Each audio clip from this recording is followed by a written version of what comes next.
Jamiyatda insonlarning sog'lig'ini saqlash va mustahkamlashni o'zlariga kasb deb bilgan tibbiyot xodimlari sog'lom turmush tarzini targ'ib etishda ham namuna ko'rsatishmoqda.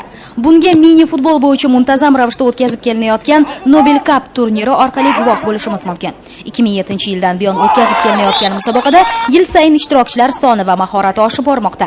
Joriy yilgi turnir O'zbekiston futbol federatsiyasi bilan hamkorlikda o'tkazilyapti va Oliy liganing malakali hakamlar uchrashuvlarini boshqarib borishmoqda. O'tgan yili 5-yubiley turida biz Toshkent tibbiyot akademiyasining 3-klinikasi 1-o'rinni olib g'olib bo'ldik. Bu turnirda biz Toshkentdagi hamma tibbiyot xodimlari futbol o'ynaymiz. Futbol bu bizani sog'lig'imizga sog'liq qo'shadigan narsa, keyin yana do'stlashadigan narsa. Shuning uchun bunaqa turnirlar ko'p bo'lishini xohlardim.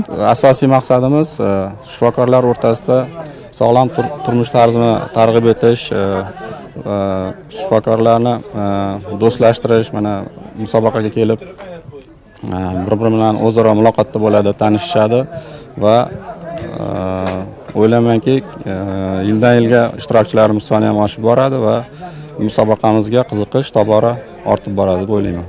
Turnirda 29 jamoa 8 guruhga bo'lingan holda g'oliblik uchun kurashga kirishgan. Guruhlarda dastlabki 2 o'rinni band etgan jamoalar play-off yo'llanmasini qo'lga kiritishadi.